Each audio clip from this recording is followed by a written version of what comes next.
Namaste, and welcome to our continuing series on Savitri. Today we begin, as always, with our beloved Ranga, Canto 2, The Issue.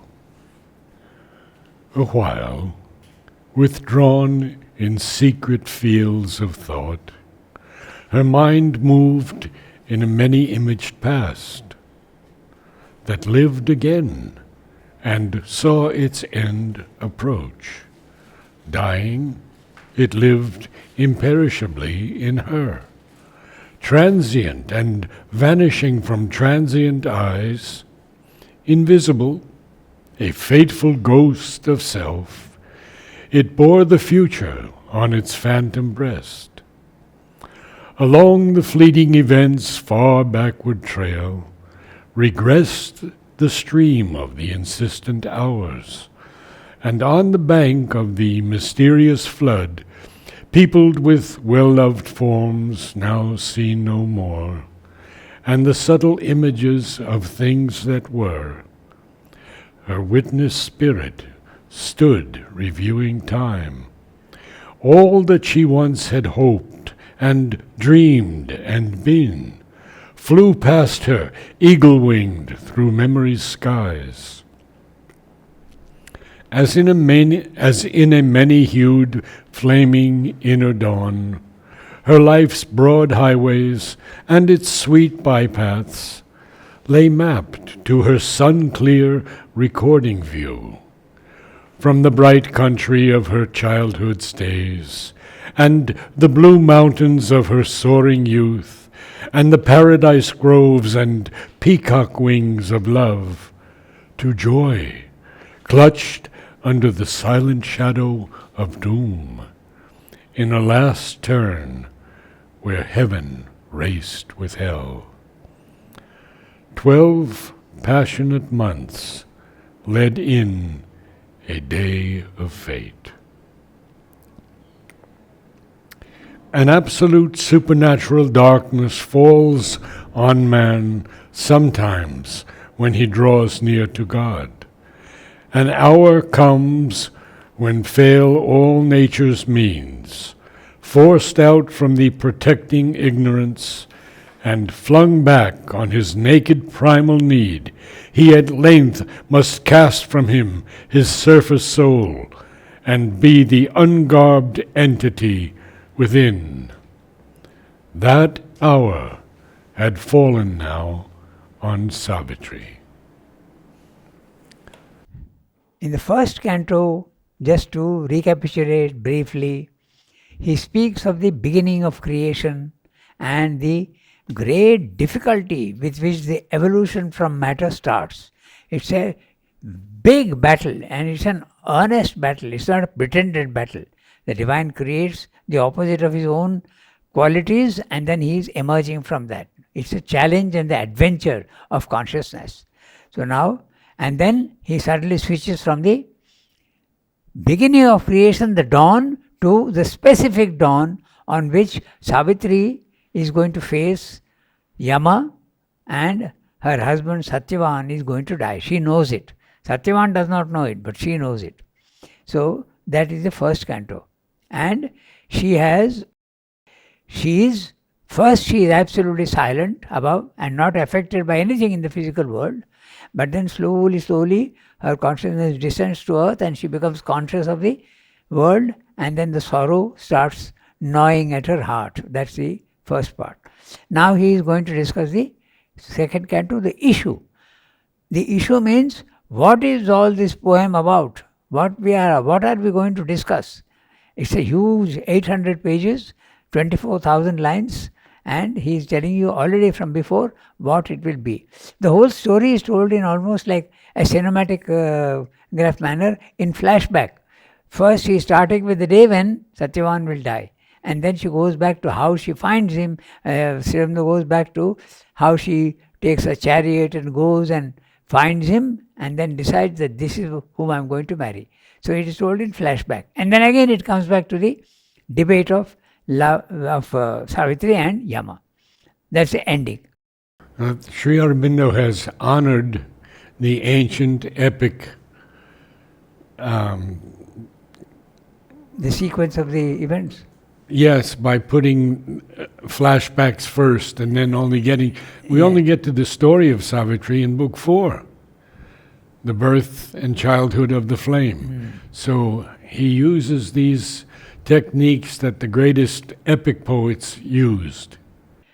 So that's the issue. So what is the issue before I start reading? Okay. The spirit has to triumph over matter. The past has to be negated to realize the future. Karma, the law of karma, has to be cancelled. Immortality must abolish death. Truth must destroy falsehood. That's what he's going to deal with all this. Perfection must be established in matter. This is the issue. So, the story is okay, it's only, that's why he calls it, in the first edition it wasn't there, but afterwards it is a legend and a symbol. The legend is there, but it serves a purpose. It's a sort of parable. And he is telling you what he intends to do, the reality of the physical world, the coming evolution, through the story of Savitri. So, she is waiting now and she knows that death is coming for Satyavan and she is indrawn, a while withdrawn in secret fields of thought. Her mind moved in a many-imaged past. There is a sort of flashback in her mind and she is reliving the past. Okay. And note also the alliteration. You can study Savitri from so many angles. You can study from the epic point of view, you can study it from the poetic point of view, you can study it from the philosophic point of view. What is Srimdo's easy forecasting and what is his intention? So there are so many ways of looking at Savitri. So we might sometimes once in a while touch also. Others have also looked at it from the metrical point of view and seen how he plays with the rhythm of the lines and all and that. alliteration. Yeah. So, her mind moved in a many-imaged past. He is repeating the ma sound 3 times. Okay, so her mind, it makes some music, poetic music. Her mind moved in a many-imaged past. All the past events in her life, she is reviewing. That's what she is saying. That lived again and saw its end approach. The past is again living. She is reliving the past and she is seeing the end of the past approaching. That is a different phase altogether. Chapter 2 will begin, sort of. Dying, it lived imperishably in her. Now this is an oxymoron again. Something which is dying is living imperishably in her. Okay. So, and what is dying? The past. The past is already dead, but she is reviewing it and it is dying and it is going to imperishably in her means the suggestion is one of karma and the law of causality. The past always affects what you are at present and what you will do in the future. So throughout this first few lines that we have read, the idea of the law of causality, karma, right, it keeps coming again and again. How the past is influencing your present and also to a certain extent even the future. That we'll look at the lines and you will say that. So dying, it lived imperishably in her. The past may have gone away, but the past is throwing its shadow and its influence even on her present as well as the future. Dying, it lived imperishably in her.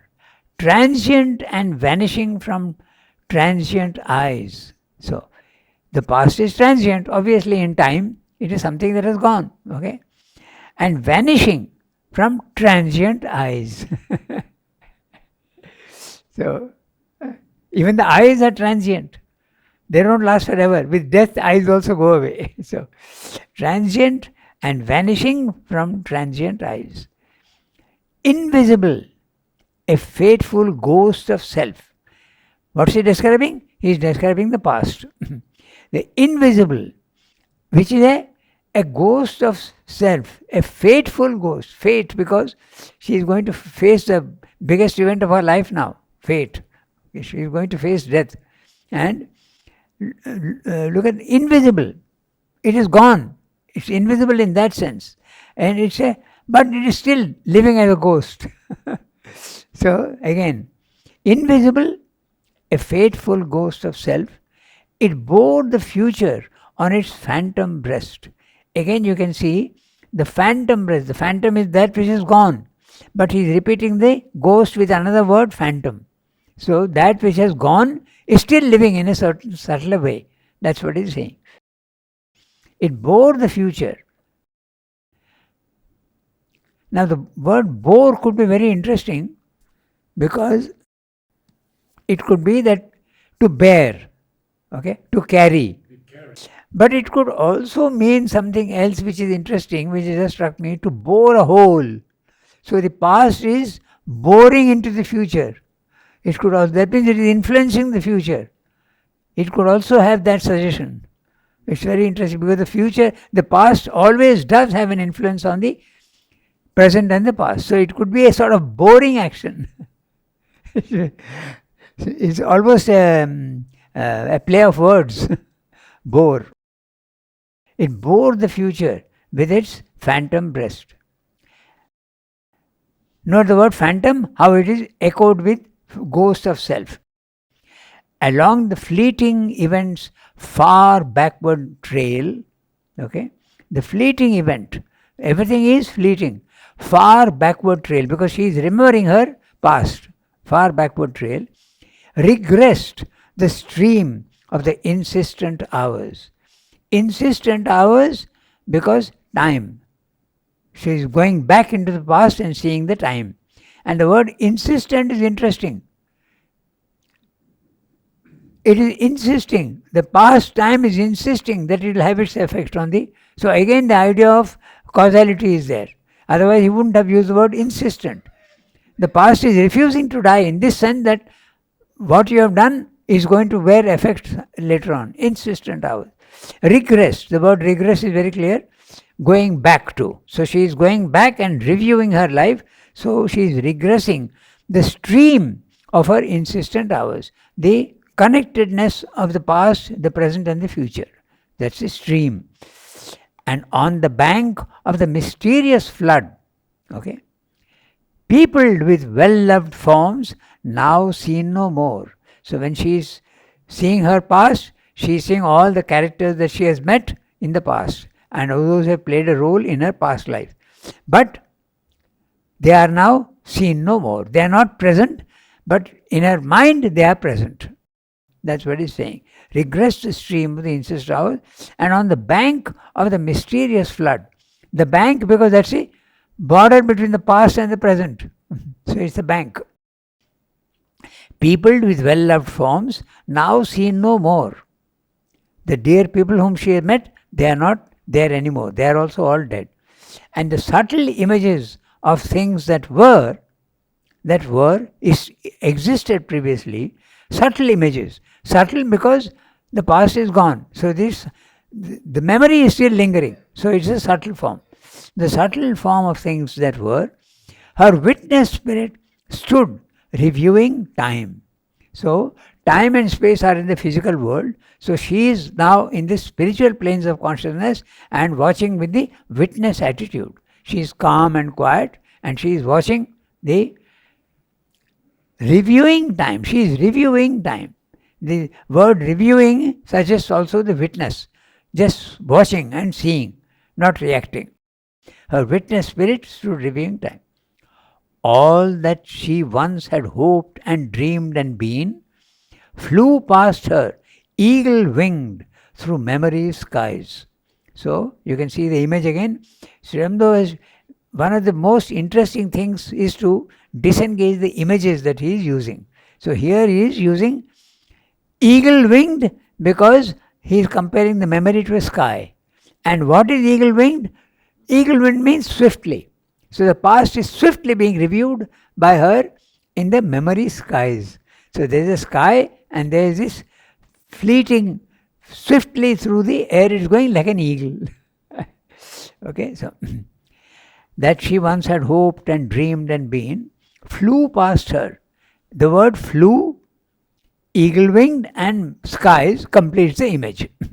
Okay, as in a many-hued flaming inner dawn, her life's broad highways and its sweet bypass lay mapped to her sun-clear recording view.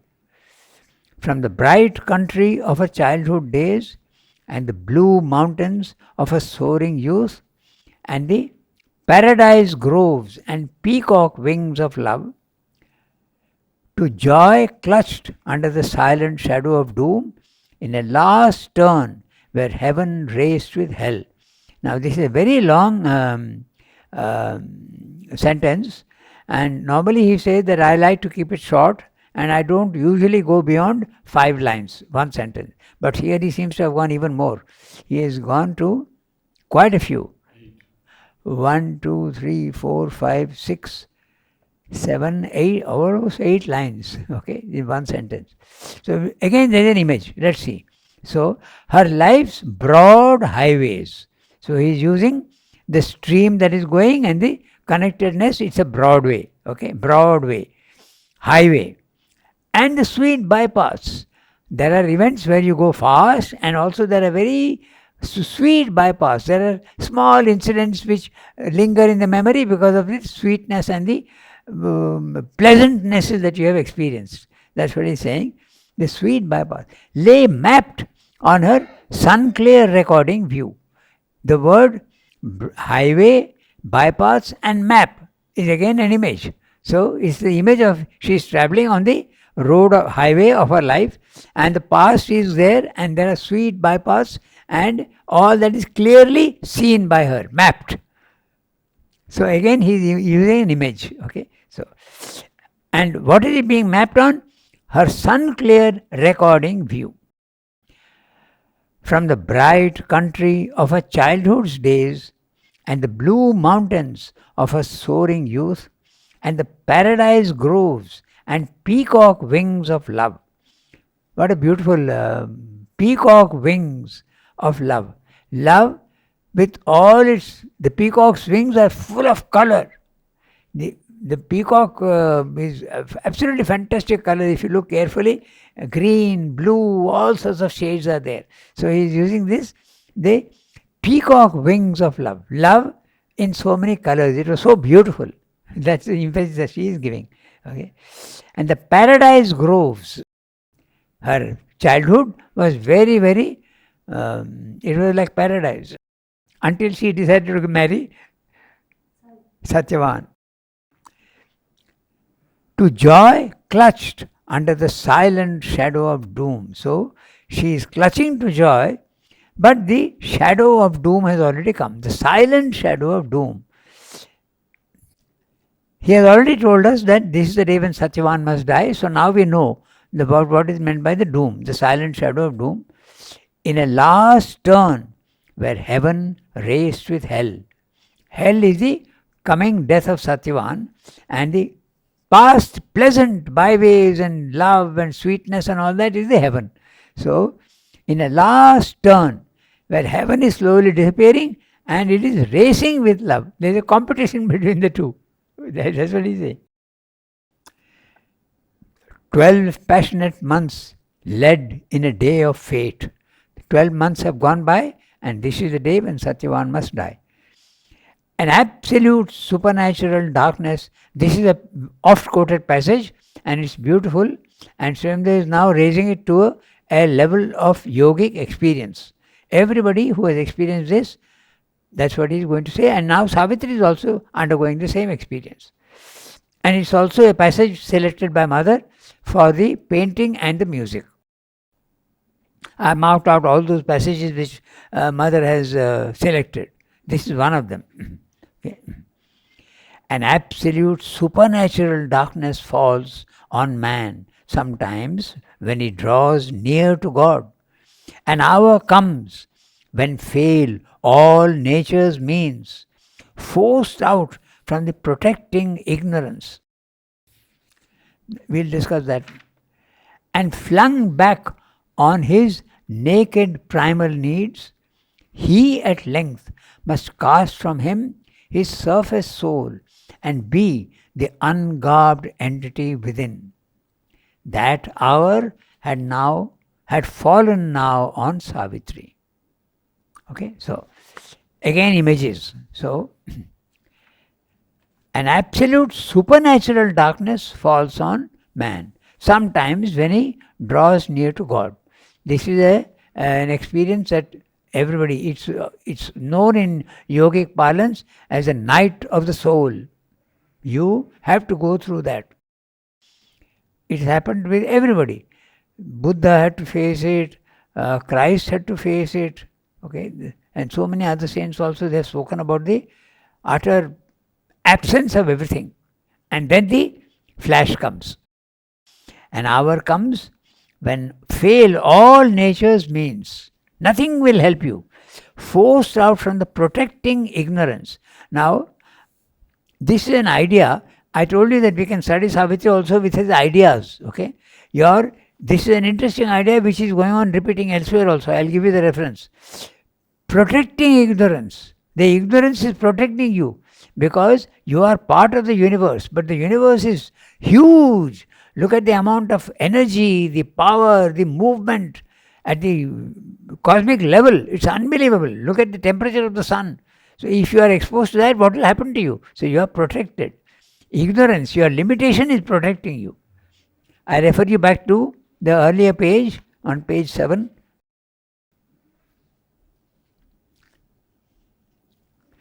The line goes, its thorns of fallen nature are the defense. That's on page 7, this line is there. Its thorns of fallen nature are the defense. So, and also in the hour of God also he has told you that the ego which is protecting you has now to be abolished. So you have to expose yourself to the infinite, and there is a danger also in that. Okay, you can go. If you are not very careful, you can flip. Okay, so forced out from the protecting ignorance. The darkness of ignorance actually protects one from the unbearable intensity of light. That's what I am interpreting. Then, and flung back on his naked primal need. Okay, the primal need, what it is, he at length must cast from him his surface soul. And this image of the nakedness is there everywhere. The soul is garbed with the body, the life and the mind. The body is the thickest garment, outer garment. There is an inner garment which is the vital.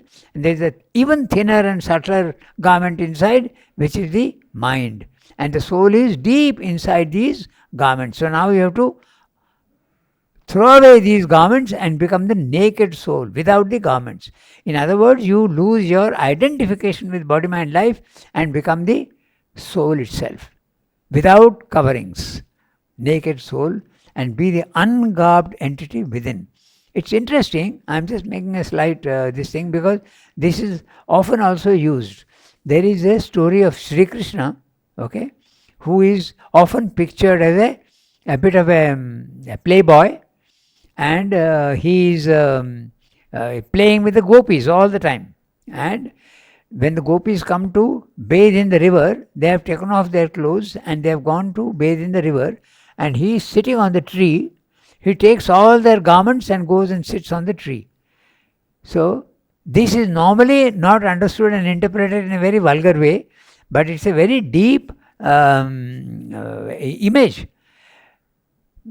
Come to Krishna. All the gopis are the individual souls. So Krishna is saying, oh you gopis, you individual souls, come to me without identification of your body, mind, life. Come to me with your soul. And what is the image? He is sitting on the tree, not at the ground level. Come to me, go to the spiritual planes of consciousness with only your soul. That's the image. It's a beautiful image, but it's often interpreted in a voyeuristic manner, as though he is The intentions are not good. But that's not the image at all. The image is this. So Sri is using the naked primal need, ungarbed entity within. So very clearly that hour had now fallen on Savitri. So she is now facing the point where her pleasant past is going to face the bleak and dire future. She has come to that point. We can read the next. A point she had reached, where life must be in vain, or, in her unborn element awake, her will must cancel her body's destiny. For only the unborn spirit's timeless power can lift the yoke imposed by birth in time. Only the self that builds this figure of self can raise the fixed, interminable line that joins these changing names, these numberless lives, these new oblivious personalities, and keeps still lurking in our conscious acts the trail of old forgotten thoughts and deeds. Disown the legacy of our buried selves, the burdensome heirship to our vanished forms, accepted blindly by the body and soul. An episode in an unremembered tale, its beginning lost, its motive and plot concealed, a once living story has prepared and made our present fate, child of past energies. The fixity of the cosmic sequences, fastened with hidden, inevitable links, she must disrupt, dislodge by her soul's force, her past, a block on the immortal's road, make a raised ground, and shape anew her fate.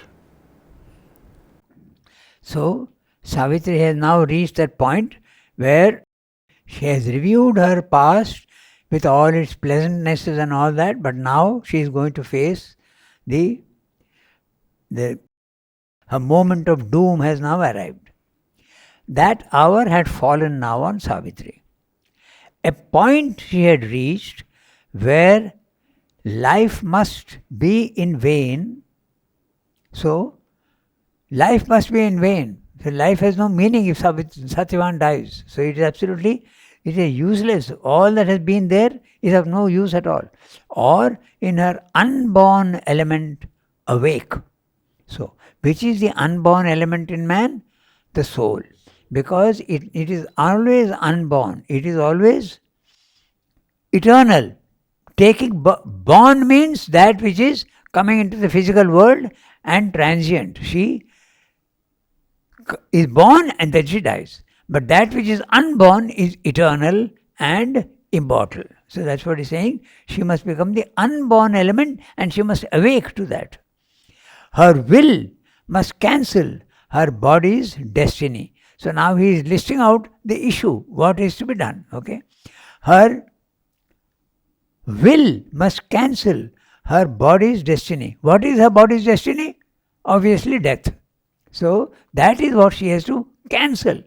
I told you what the issue is. This is one of the issues. You have to conquer death. That's one of the issues which the poem is going to deal with. Her will must cancel her body's destiny. For only the unborn spirit's timeless power can lift the yoke imposed by birth in time. So, when the soul, the individual soul takes birth in the world, you put on the garbs of body, mind and life. And then it becomes the unborn spirit's timeless power can lift the yoke. It's a yoke. It is something that imprisons you. He's using the word yoke. The yoke is the one that the bullocks are yoked together with a wooden piece. So you are bound to that. There is no other way. Imprisonment, okay, that can can lift the yoke imposed by birth and time. So your soul only can save you. That's what he's saying. So, for only the unborn spirit's timeless power. Time power is in the physical world, which is very limited, but that's not the one. Timeless power is a spiritual power, which is outside time. So, very clearly you have to go to the spiritual power and not the earthly power. Earthly power is okay, but that won't save you. Only the timeless power can save you in the spiritual planes of consciousness. Each word has got an implication. Timeless power, there where there is no time and no space, and that is the spiritual plane. Level 2, if you want. Okay? So, can lift the yoke imposed by birth and time. Only the self that builds this figure of self. So, the self is reflecting itself in body-mind life. The figure of self is your body-mind life. It's a figure. It's a representation. S-cap. Yes. S-cap, the first one Yes. is S-cap. That's the soul and the self, the universal and individual self. It is that which reflects, comes down into the physical world and creates an image of itself. And that image, representation or image, is a figure. Figure used in the sense of image, okay, of self. And this self is lowercase self, s. Okay, so can raise, only the self can raise the fixed interminable line. Okay, so raise in the sense of erase, to lay bare, to break down and make it flat. That is raise. To, and can raise a fixed interminable line. What is the interminable line? The continuous journey of all her past lives. That's a line, the continuous line. Okay. Then interminable, because its past is not starting in time and the future also will go on. Each individual soul has always been and can always be, unless you decide to end your own individuality by disappearing into the infinite. So that's the interminable line. We notice also that he uses the word raised again some 20 lines later. Very important word. Raise. To completely make flat, destroy and make flat. Okay. Can raise the fixed interminable. Note the word fixed interminable line. Your destiny is, there is a fixity in the time. Until you are identified with your body-mind life, the line is fixed. But the moment you get liberation, you can change your own destiny. It's possible to do that. Because you are free. Before that you are not free. Okay? That joins these changing names, these numberless lives. So the line is made up of changing names. You are Narad now, you must have been some other name in your past life, another name in another past life, and in future also you will have another name. And what's a name? A name is nothing. It's really just an appellation. You are really your soul. And the body-mind life is to a certain extent a representation, but the name is absolutely nothing. That's why in Indian philosophy we use the word Nama Rupa. Forms and names are the most exterior part of man. So this is what he is. Is that line is made up of changing names and numberless lives. So many lives you have had in the past. And in each life you have had he is using the word name, but what he means is you will have different characters in each life. That's what he's meaning. Changing names and numberless lives. These new oblivious personalities, the personalities that you were there, are all oblivious, they are forgotten. You don't remember them anymore. Okay. And keeps still lurking in our conscious acts.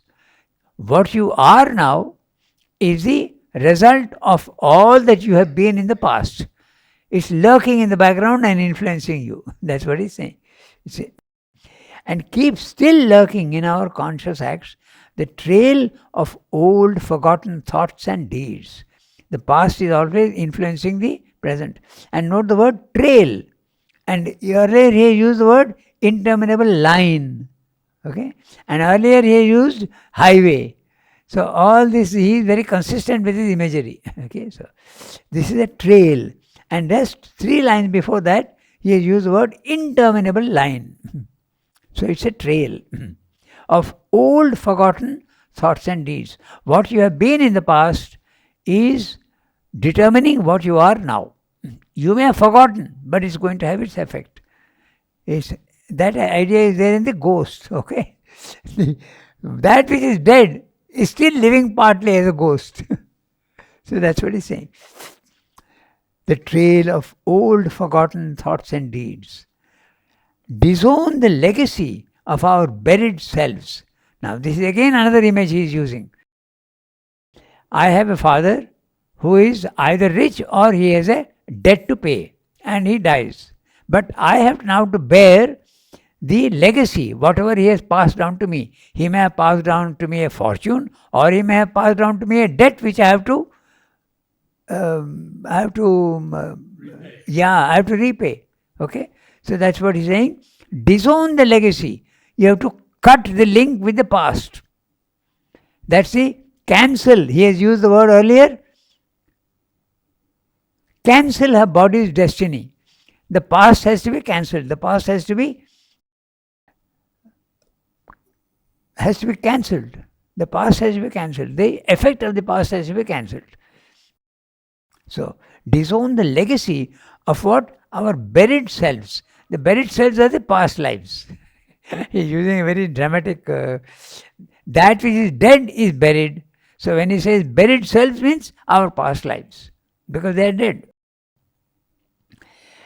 The burdensome airship to our vanished forms. So again, he is using the word airship. It is very, very consistent with the disown and the legacy. So 3 words: disown, legacy, and the airship. So you are heir to you are inheriting your past. You can't escape the past. That's what he's saying. Okay. So she has to face whatever she has been in the past. It's not something new being imposed on her. It's just a result of what she has been in the past. The burdensome airship of our vanished forms. The vanished forms, the past lives. Accepted blindly by the body and soul. You have to just accept your past. There is nothing. But now she has to not accept the past. She has to break that law of causality and karma. That's what he's saying.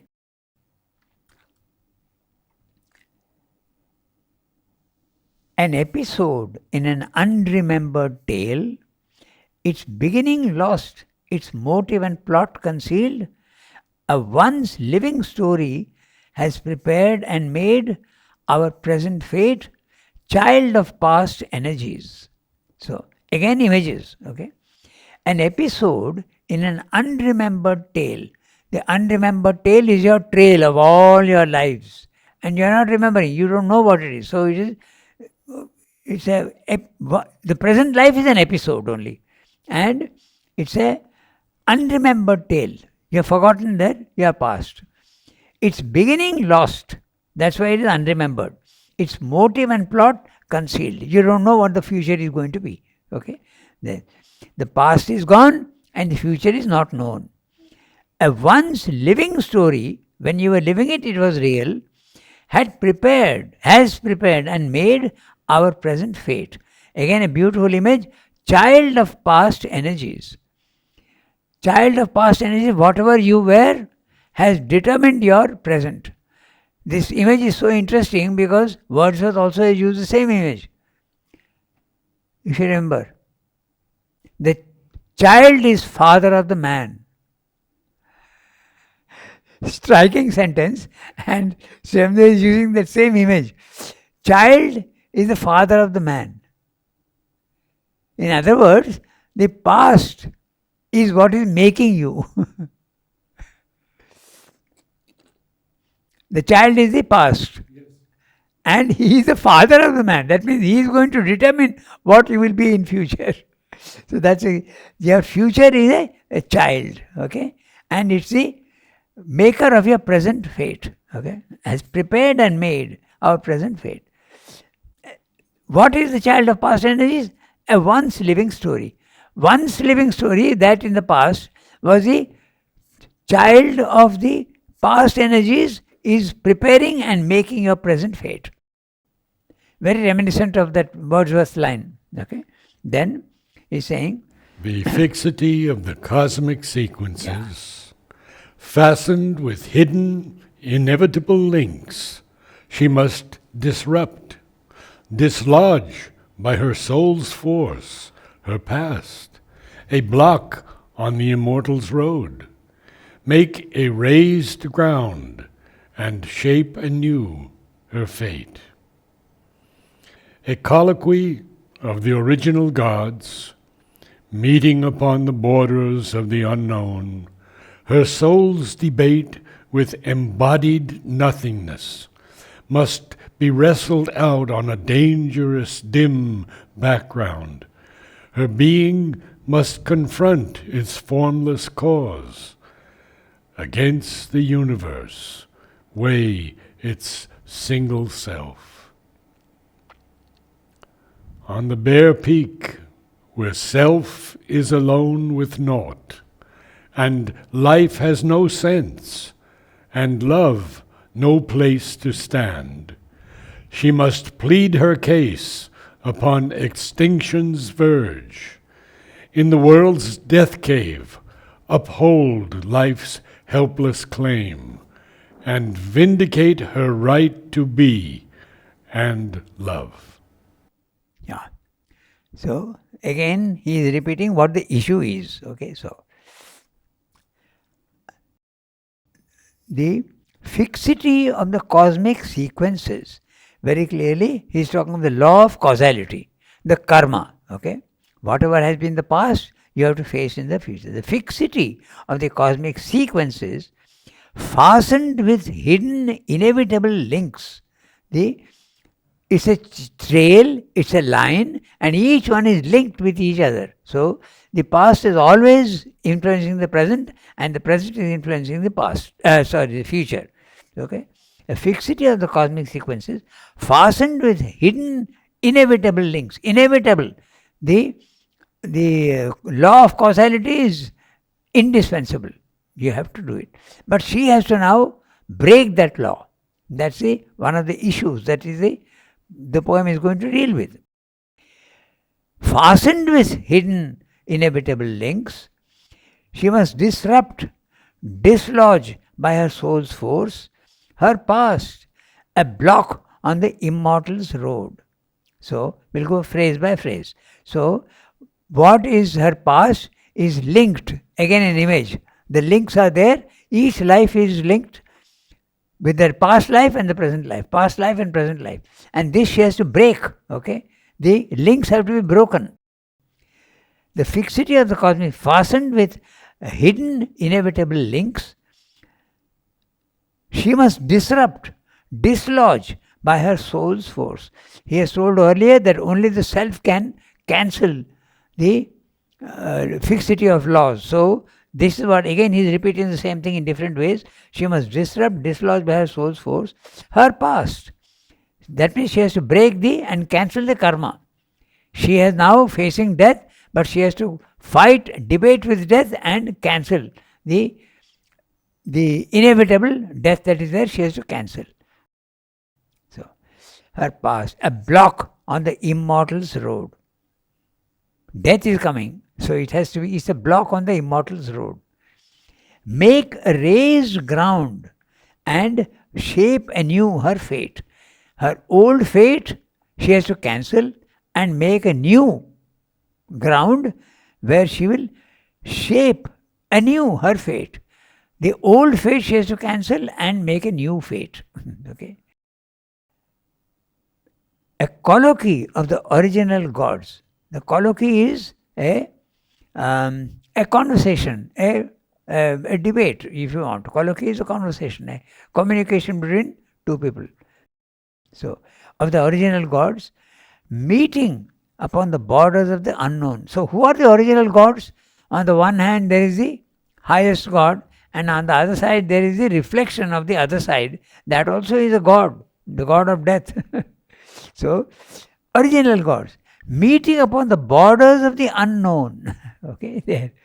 Her souls debate with embodied nothingness. Srimada's description of Yama is fantastic. Embodied nothingness.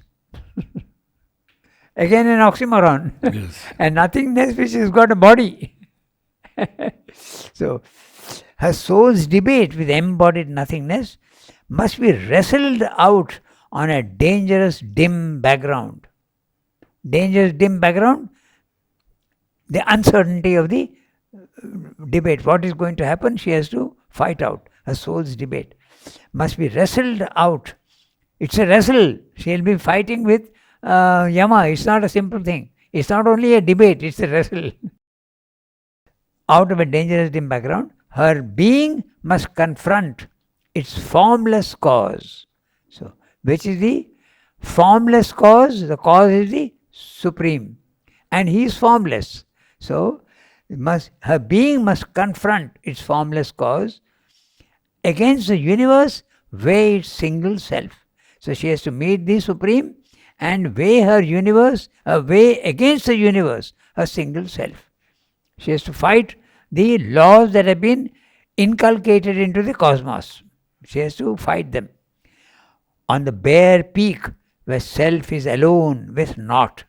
The word naught is suggesting the nirvana, which is a infinite, eternal, featureless nothingness, featureless immutability. So that's a naught. It is he's using another image for the nirvana experience. And life has no sense, and love no place to stand. It's absolutely featureless. There is no life there is no love, nothing at all. It's just a blank. And on that background and on that bare peak, she must plead her case upon extinction's edge. Extinction, death. On the edge of death, she has to plead her case. What is her case? I don't want death. I want to cancel death. So she has to argue with death itself or himself and cancel her fate. That's the issue. So that is also being very clearly said here. In the world's death cave, uphold life's helpless claim. Life wants immortality. Life doesn't want to die. Nobody wants to die. Life's claim. But it is helpless. You may want to live forever, but you don't have any choice. You will die. This is very interesting because suddenly I remember one of my colleagues in the press, he had leukemia and his death was sure. So he was my colleague and I went to visit him in the hospital. He was there in the hospital and in a pleading voice he is telling me, I don't want to die. I don't want to die. I'll never forget that. So Shamji is saying it's a helpless claim. There's nothing you can do about it. And vindicate her right to be and love. The soul's right is to live forever. But now she wants that soul's life to live forever, even in the physical world. That's what is all about. That's the issue. So he is saying the same thing in different words. So go back to what the poem is all about, the issue. Spirit must triumph over matter. The past must be negated to really realize the future. Karma must be cancelled. That should not be there. Immortality has to abolish death. Truth must destroy falsehood. Perfection, all these terms are there in the canto itself. Perfection must be established in matter. So this is what is the issue. So she has to do that. We stop here today? Yes, thank you. Namaste, Namaste.